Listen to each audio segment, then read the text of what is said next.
God is dead. It's a very famous and often misinterpreted phrase from Friedrich Nietzsche. Yes, that's one way to pronounce his name. I have a friend who's really into philosophy, and he says that Nietzsche is a favorite for him, even though he does not necessarily subscribe to all of Nietzsche's ideas, simply because Nietzsche was very radical. He had very strong opinions about life, and in this session, we would be talking about his ideas on morality, as discussed in his book, Beyond Good and Evil. But before that, here's a very short recap on who Nietzsche actually was. He was born on October 15, 1844 in a village in Germany.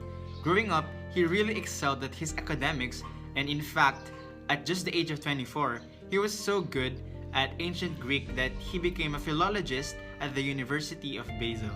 In 1879, due to health problems and a growing lack of fondness for his colleagues, he quit his job and started working on his books. He started writing. What's interesting is that though Nietzsche is renowned today, in his time, his books didn't really sell that much. Eventually, in 1889, at only age 45, he suffered a mental collapse. Sources said that he saw a horse getting beaten, he ran to it, and said, "I understand you."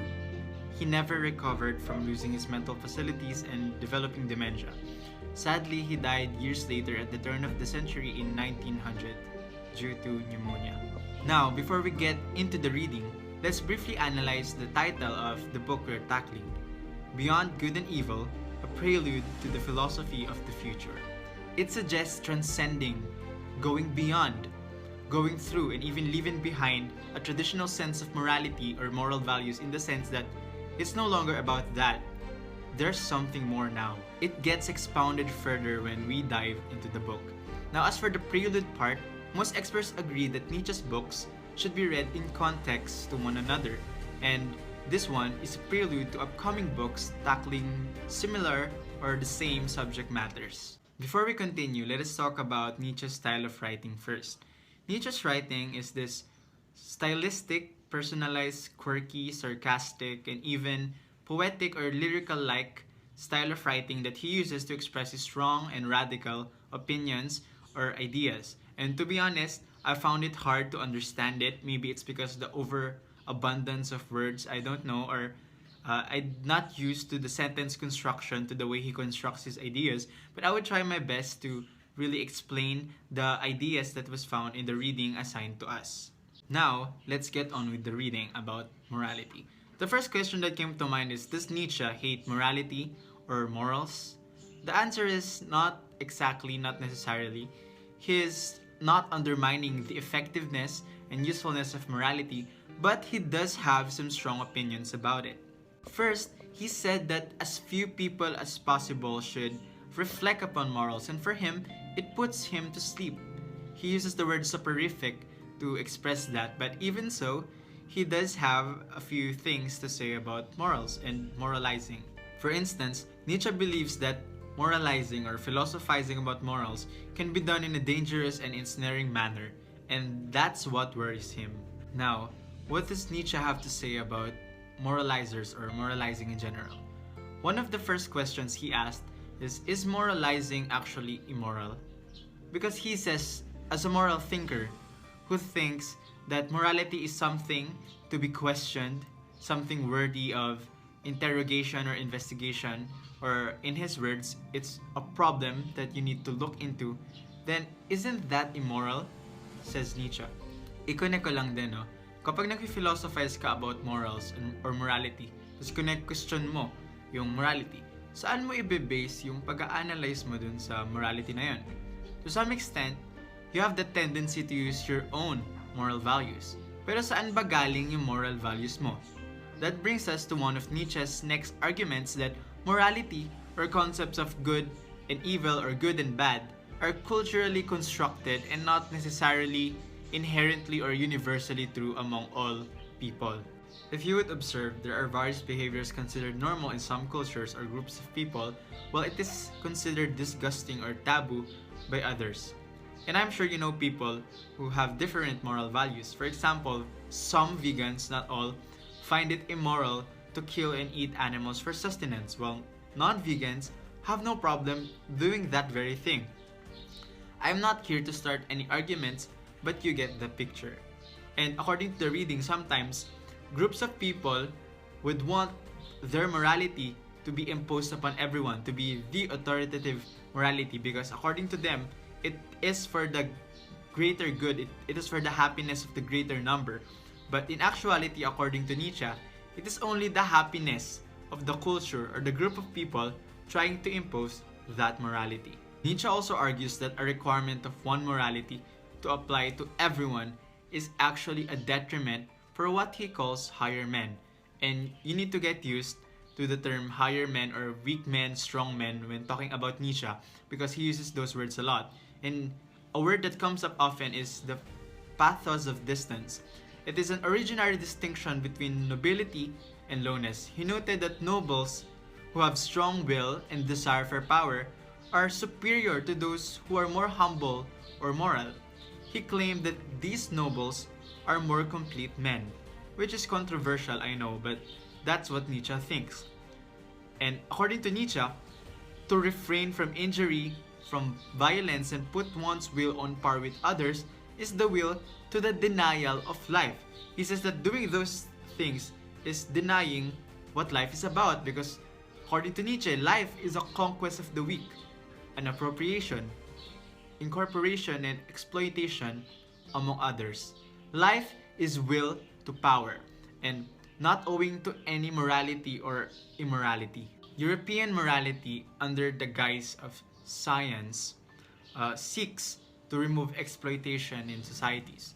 But Nietzsche says that exploitation is in the very nature of life itself. It stems from organic functions. It is a consequence of will to power, which according to Nietzsche is precisely the will of life. He claims that that is the fundamental truth of all history, and he wants us to be honest about it. In fact, Nietzsche wants us to be honest about a lot of things, like be honest about what we really desire, and he wants us to own up to envy, something that is frowned upon by moralities that Nietzsche seeks to criticize. Nietzsche also put forth a distinction between good and bad and good and evil, because he says they are from different origins.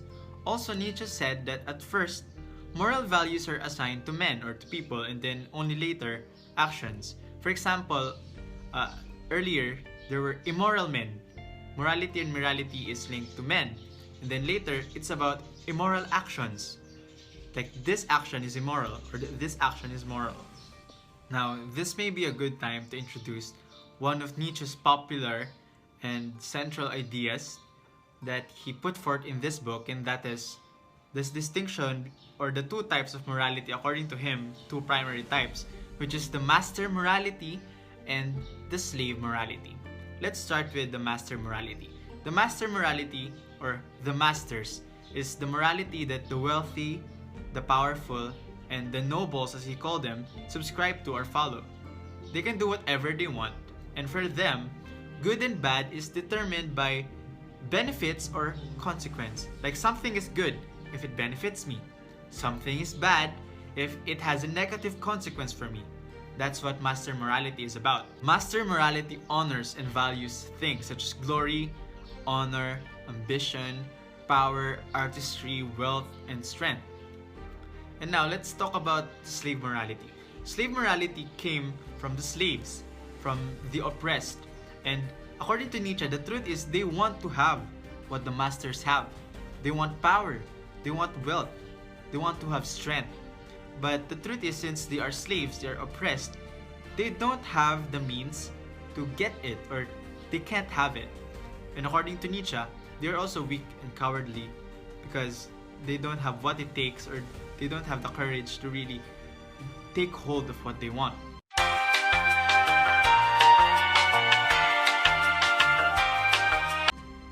And because of that, since they can't have what they really wanted, they made the morality that honors the things that they do have, while low-key antagonizing the things they want to have, but they can't.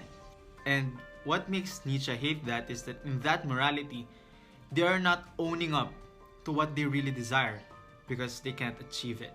Slave morality values humility, purity, contentment, obedience, and forgiveness, among others. According to Nietzsche, slave morality has the tendency to take values of master morality and turn them around into something that the slaves consider dangerous or bad. For example, slaves want wealth and power, but because they can't acquire it, they made the morality that says that wealth is bad, and it is a result, or it would even result to greed. Another example, slaves don't have the opportunity or the power to take revenge unlike nobles, especially since slaves can't do that against nobles themselves. They don't have the power and they don't have the right according to the society they were back then. So, they made a morality that honors their inability to take revenge, and they called it forgiveness, according to Nietzsche. And even inability to have sex turned to purity. There's so many examples that Nietzsche gave, but basically, that's that. They honor what they do have, and what they want but can't have, they low-key antagonize it. And Nietzsche dislikes that idea because he wants people to be who they really are. He wants people to own up to their desires and to their envy, because according to Nietzsche, envy is not always bad. You can use envy as a means to propel yourself forward because you're understanding the things that you could have, and using that drive or motivation to get that, you move forward, according to Nietzsche. That is why he regards those who follow slave morality as weak, or even the herd, as in a herd of cattle or sheep who only follows. And in that sense, they're only consoling themselves and conditioning themselves to cope with the situation that they are in, or they are making themselves feel better. That's what Nietzsche was trying to say. They're trying to cope with their circumstance and using morality not just to cope, but to give power to themselves, to empower them. Now, see, Nietzsche was obsessed with the idea that taking hold of the things you want is hard.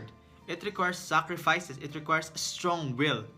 A will that even if there are competing wills against you, the stronger will would take over, would take hold, and that will would manifest into your life to take hold of what you really want.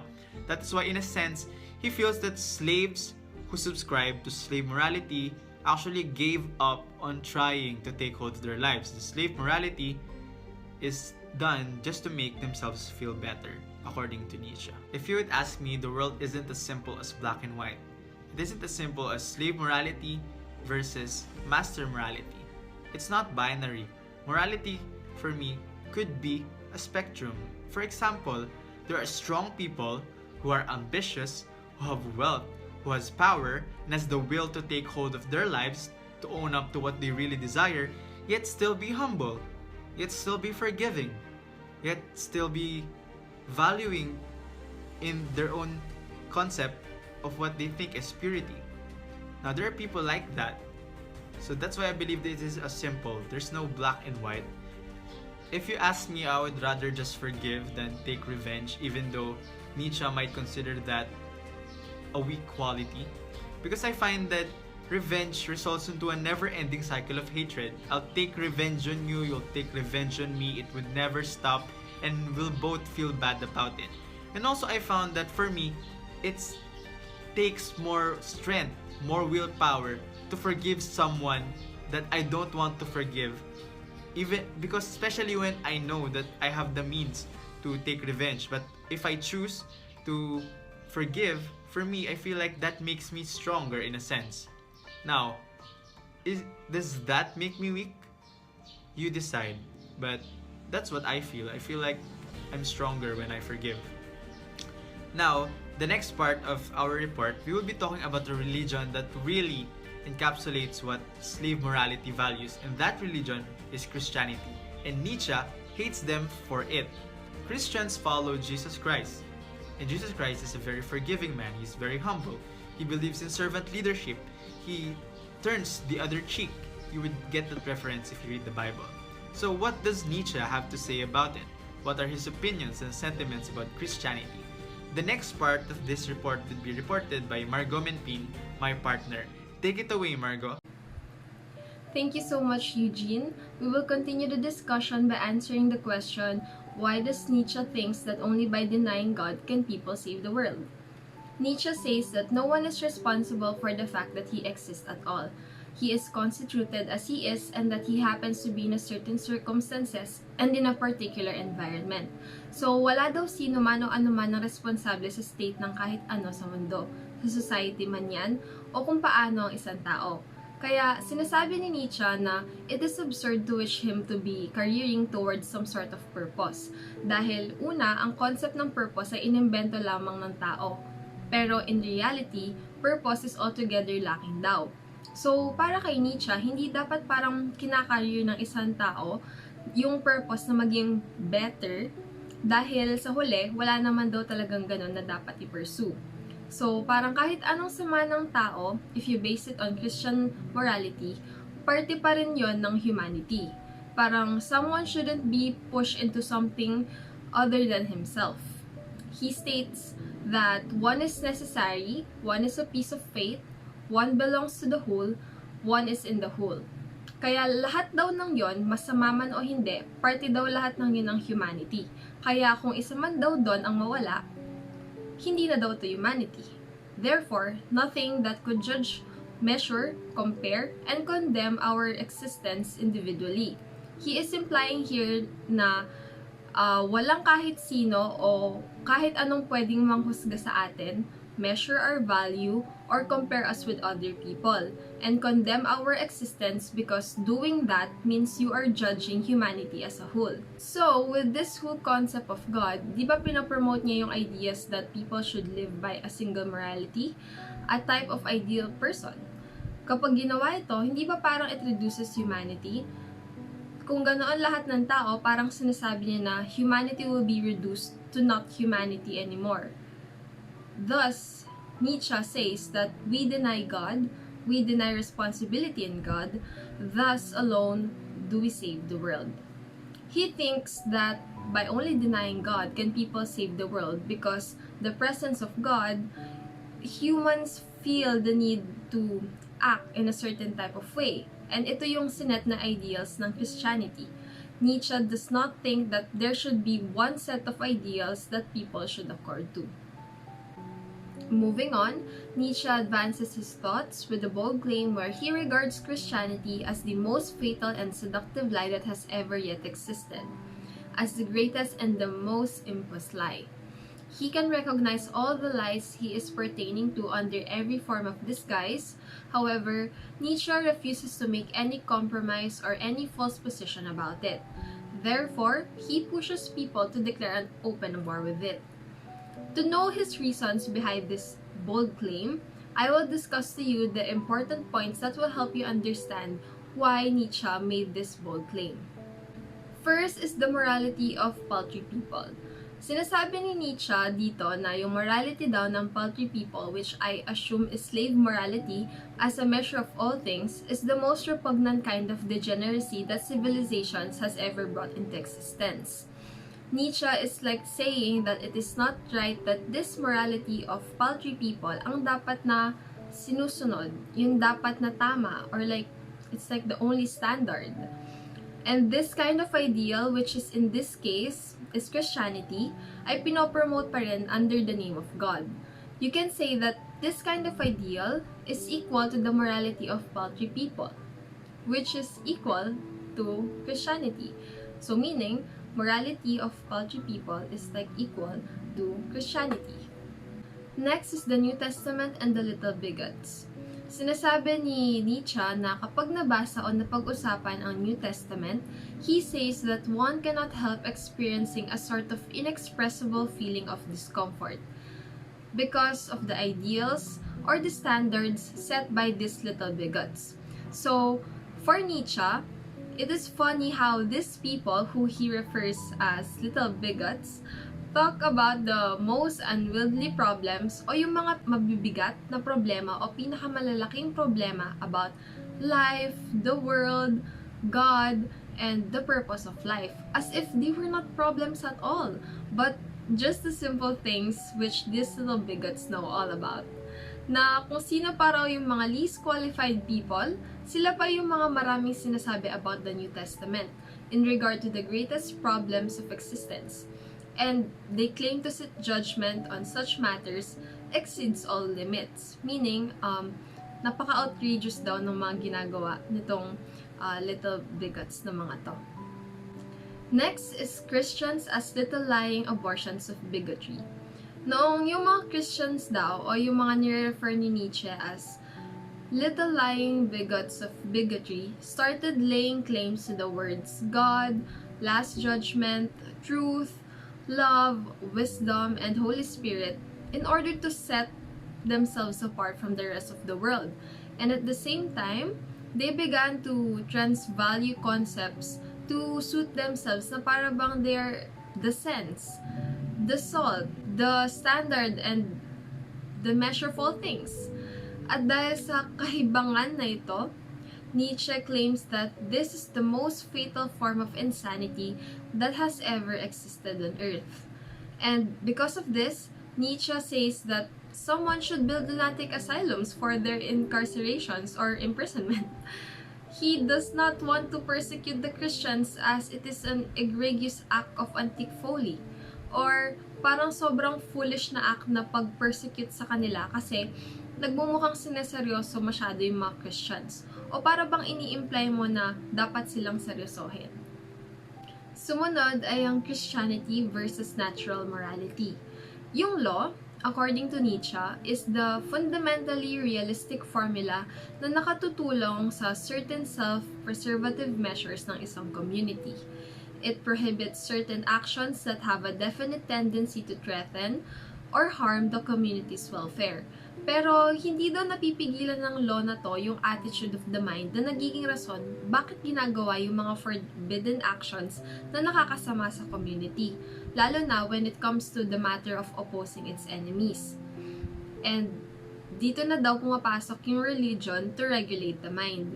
So kapag daw sinabi ng mga moral idealists na God sees into men's hearts on a normal condition, men would laugh at these concepts of God. Pero may mga exceptional cases, which is when a community lives quite beyond the need of waging war in order to maintain itself. This is when people are in the state of peace. Naging halimbawa ni Nietzsche dito is when Buddha appeared among people that are both at peace and afflicted with intellectual weariness, or they were intellectually exhausted. So parang sinasabi dito ni Nietzsche na sa tingin niyo ba makikinig yung mga tao sa mga sinasabi ni Buddha if dumating siya at the setting of a war? Example, yung sinabi niya na, with our thoughts, we make the world. Tingin niyo ba na kapag sinabi niya yun at a time na nagkakagulo yung mga tao sa isang war, papansinin o isa sa isip ba ng mga tao yung mga sinabi ni Buddha? Well, probably hindi. Kasi may mas priority sila na iba. Yung isip nila nakafocus dun sa pag-survive sa war kaysa dun sa kung ano yung mga teachings na gusto niyang ituro sa mga tao. Another example of Nietzsche ay yung first Christian community, also the Jewish people. Ang mga Jewish people at that time were known for being unpolitical, so Nietzsche called them unpolitical Jewish society. This is why he claims that Christianity could only thrive on the soil of Judaism because the Jewish people have already given up politics, or pinaubaya na ng mga Jewish yung politika sa mga Romans, kaya nag-result ito sa tinatawag ni Nietzsche na parasitic existence. And this is where Christianity takes a step further. Sinasabi ni Nietzsche na Christianity allows men to emasculate themselves even more. First, what does emasculate mean? It is to make someone or something weaker or less effective. So, ibig sabihin, yung Christianity daw, according to Nietzsche, nagtitake siya ng step forward by weakening or degrading the essence of humanity. Paano to nasabi ni Nietzsche? Sabi niya na nature is being expelled from morality mula sa mga tinuturo ng Christianity. Example, sinasabi sa Christianity na love ye your enemies. Taliwas siya sa nature's injunction na ye shall love your neighbor and hate your enemy. So, Christianity states otherwise, di ba? Dapat daw pati yung mga enemies natin, mahalin natin. So, yung law or order ng nature, nagiging senseless na daw siya dahil sa teachings ng Christianity. And by promoting this type of ideal, sinasabi ni Nietzsche na instead of Christianity strengthening humanity, it only emasculates humanity in a way na yung pagmamahal mo sa neighbor mo must first be based upon something. Parang love of God. So, ang point niya dito ay parang may basihan pa yung feelings and actions mo, which makes humanity not that pure.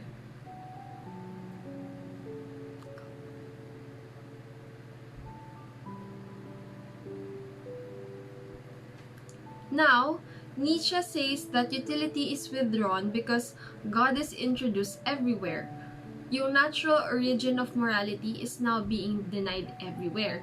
The veneration of the great respect in nature, which is based on recognizing natural morality, is completely destroyed to the roots. In short, Nietzsche is saying na with the introduction of God, nasisira yung natural morality. Next is astuteness of moral castration.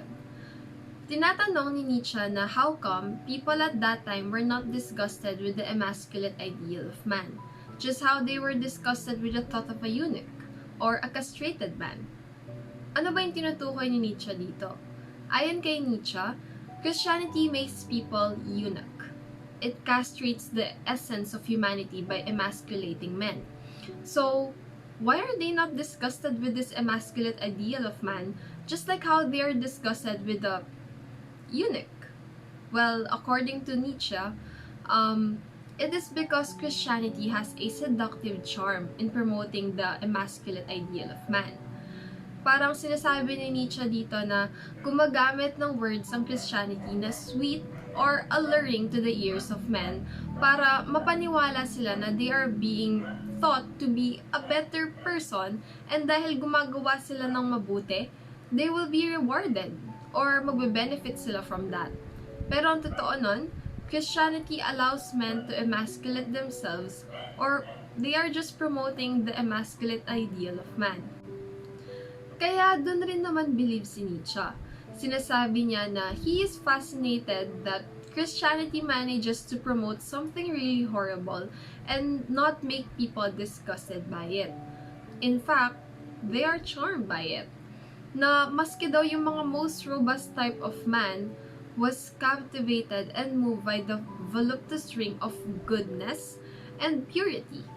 And that is what Nietzsche calls the astuteness of moral castration. Christianity is astute in a way it implements moral castrations without disgusting people. It actually allures them. Moving forward with the recipe of spiritual war. Di ba natalakay sa discussion na to na the noblemen or the rulers who practices master morality, they value power, wealth, strength, and etc. While on the other hand, the ruled, they want to be as empowered as the rulers pero hindi nila kaya, di ba? So, how would they wage war against virile passions and valuations if hindi sila pwedeng makipagpisikalan? Well, according to Nietzsche, the ruled will then wage a spiritual war. Kaya sa librong ito, nilatag ni Nietzsche ang recipe of spiritual war ng mga Christians. So first step, one has to appropriate a virtue in general at kailangan niyang gawin itong main characteristic of that ideal. And then, the older ideal is denied and declared to be the reverse of all ideals. Parang ganito yung concept ng slave morality. Gumagawa sila ng sarili nilang virtues at lahat ng hindi naaayon doon, like power, wealth, ganon, you have to make a false or a damaging statement about it or slander them. Kumbaga, kung sa good and sa evil, yung mga virtues na sinet ng Christianity will be labeled good. And everything na opposite sa mga yon will be labeled as evil. On the second recipe, so kapag yung in-establish nilang ideal is already set up as the general standard, they will then project everything kasama yung rason and destiny of all things in the name of God. Why? Kasi in the case of the Christians, kapag sinabi nila sa ibang tao na parang, oh, follow these ideals because I said so, hindi naman sila basta-basta susunod sa mga pinagsasasabi ng mga Christians. Unlike kapag ginamit nila yung name ni God, who is a higher being, mas may impact siya sa mga tao at mas susundan nila itong mga ideals na to.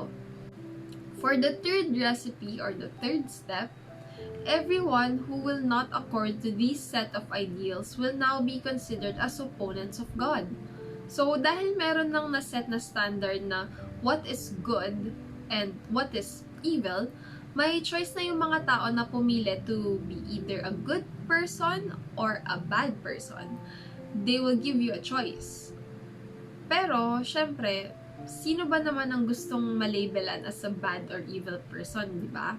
So, dito sa third recipe na ito, parang na-establish na kung ano yung good and ano yung evil. So, kung sa fourth recipe, nilabel nila na all sufferings is the result of the opposition of one's ideal, therefore all those experiences are your punishments. Sa fifth recipe, gumawa sila ng parang special exception, na maybe all those sufferings that you were experiencing is just a trial.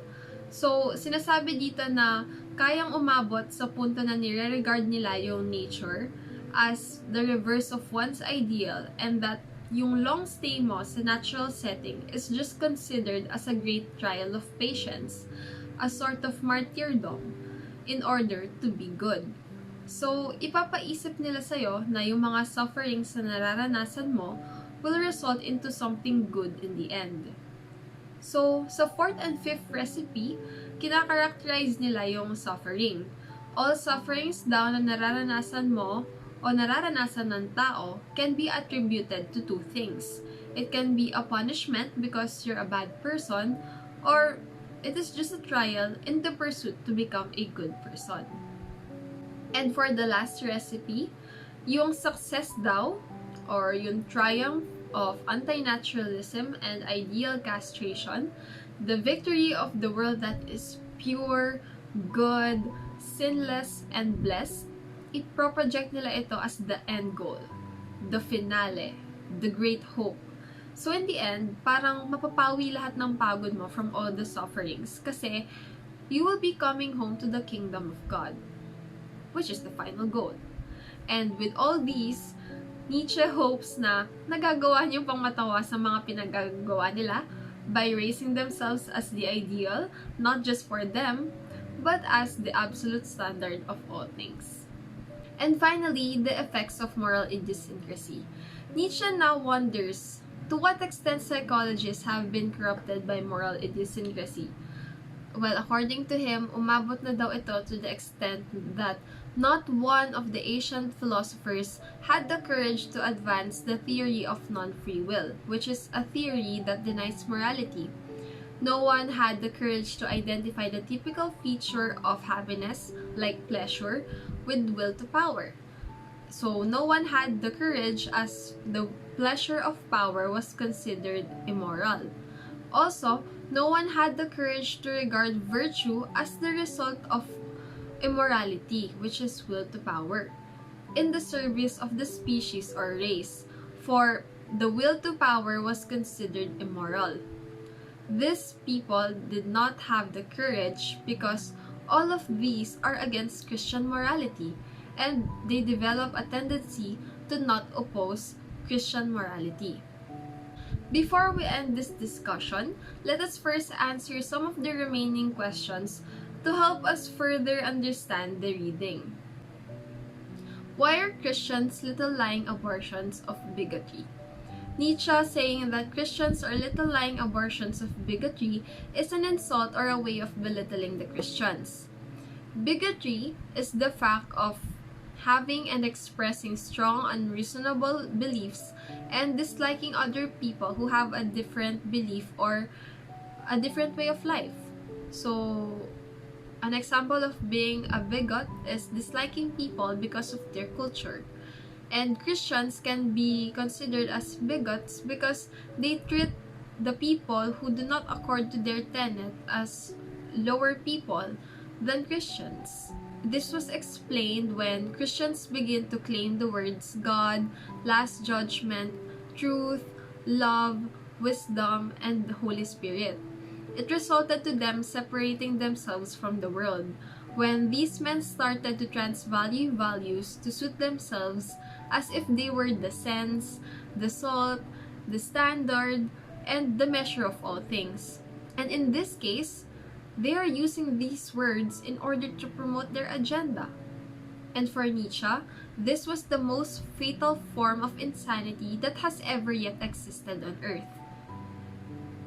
Which leads us to the next question: why does Nietzsche think that Christians should be incarcerated in lunatic asylums? With all these acts, which Nietzsche thinks was the most fatal form of insanity that has ever yet existed on Earth, Nietzsche says that to persecute them was an egregious act of antique folly. So to him, persecuting Christians is an act of foolishness. It is a foolish act because he is saying that it is ridiculous to criticize Christianity because it looks like you are taking the Christians seriously. For Nietzsche, Christians should not be taken seriously because he believes their thinking is ridiculous. Next, why does he think that the Jews led a parasitic existence? Nabanggit na kanina na ang first Christian community, also the Jewish people, were known for being unpolitical. Nietzsche called them unpolitical Jewish society. So to answer the question, why does Nietzsche think that the Jews led a parasitic existence, is because pinaubaya na ng mga Jews yung politics sa mga Romans. So this scenario can be an example of slave morality. The Jews searched for a way to elevate themselves without opposing the Romans, which is through Christianity. The Jews chose not to fight the Romans regarding politics, so they just developed Christianity instead. Next, what is the soil of Judaism out of which Christianity grew? The soil of Judaism that Nietzsche was pertaining to was the unpolitical Jewish society. Kumbaga, yung soil, yung pagiging unpolitical ng Jewish society, and yung seed ay yung Christianity itself. Paano naman yun nasabi? Yun nga, the Jewish people at that time were looking for a way to elevate themselves. And ang nakita nila na fit na makakatulong sa kanila to have power, na gusto na rin nilang makamit pero hindi kinakailangan na kalabanin ng mga Romans, ay ang pagpapalago ng religion. At yun yung mga panahong ito, Christianity yon. Natanim yung seed na yon doon sa soil at fit ito sa kanila.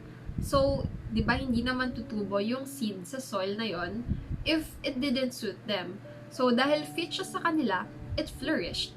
And that is the reason why Nietzsche claimed that Christianity could only grow upon the soil of Judaism. And lastly, what is the moral idiosyncrasy by which psychologists have been corrupted? The moral idiosyncrasy that Nietzsche thinks the psychologists have been corrupted is that they got used to Christianity as the morality, or the Christianity is the general morality. And because of this, madaming naging effects yung moral idiosyncrasy na natalakay natin kanina. And finally, the conclusion. So, sinabi ni Nietzsche na sa buong moral evolution daw, when it comes to logic, morality, philosophy, ganon, they are not the single truth. There is no sign of truth. He thinks that moral philosophers have a lack of intellectual cleanliness and self-control. Why? Because if you talk about morality, so, di ba, morality is about what is good and what is bad. How people should act and what are considered as good deeds or like evil deeds. So with that being said, he feels that moral philosophers are not being objective with their arguments for their ideals because they base it with their fine feelings or their own experiences. Which for Nietzsche, experiences and feelings should not be the basis for the rules or the absolute standard of all because they are just being carried away by their emotions. So example, there is a moral philosopher who thinks that he is a good person. He will then characterize the idea of him and use it as a basis of what is good. Yun yung susubukan niyang ituro sa mga tao na, oh, you should be like this or you should be like that. And when another philosopher learns this idea, and he has a different idea of what is good, magiging iba yung morals na ituturo niya sa iba kasi nagdedepende din siya sa feelings niya or sa kung ano ang tama. So, in a way, they're just like self-glorifying themselves, and because of that, Nietzsche thinks that there is no single rule of morality, or there is no single universal morality of all people. Nietzsche then states that the virtue made wholly abstract was the highest form of seduction. To make oneself abstract means to turn one's back on the world. So, sinasabi niya na there are so many ideas or concepts of what morality should be, or what should be the idea of having a virtue. At dahil sa pagkakaiba-iba ng mga ideas na ito, nagiging abstract na daw yung idea of what good really is. Nietzsche thinks that because of this, we kind of turned our backs on what makes humanity humanity, or the essence of humanity. Now, remember how Nietzsche says that there is no sign of truth, right? Well, in this paragraph, he says that it is a very remarkable moment that the sophists are within sight of the first criticism of morality. The first true knowledge of morality is found, and that true knowledge about morality is that there is no single morality at all. They classify moral valuations together, and they understood that every form of morality is capable of being upheld dialectically. So, napagtanto nila na lahat daw ng klase ng morality ay nagdedepend sa local conditions or circumstances, at walang isang standard na morality ang dapat sundin ng mga tao kasi nga it will all depend on local conditions. That is to say that the sophists guessed that all the fundamental principles of a morality must be so sophistical. Afterwards, Nietzsche says that a proposition was proved in the grandest possible style by ancient philosophers. They postulated that the primary truth that there is such thing as moral per se, a good per se, and that it is madness to talk of truth in this respect. Moral per se and good per se means moral in itself and goodness, or like good in itself. So, Nietzsche is implying that there is no one morality and that it is madness to talk about truth in that respect. We should not talk of truth na isa lang ang truth. So, kung susumahin mo lahat ng to, Nietzsche's point is that ang Christianity, gumawa siya ng isang universal criteria of morality at hindi niya ito nagustuhan. There should not just be a single morality because of the different circumstances that people may experience.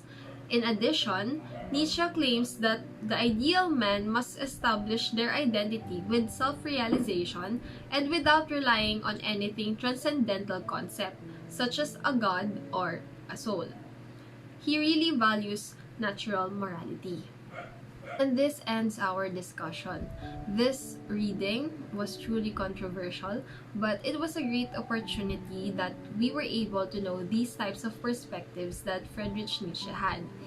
Suppose you want to share your thoughts, feel free to type them in the comment section or send us a private message. We hope that we've helped you understand Nietzsche's Beyond Good and Evil and enjoy the discussion as well. Thank you and have a great day.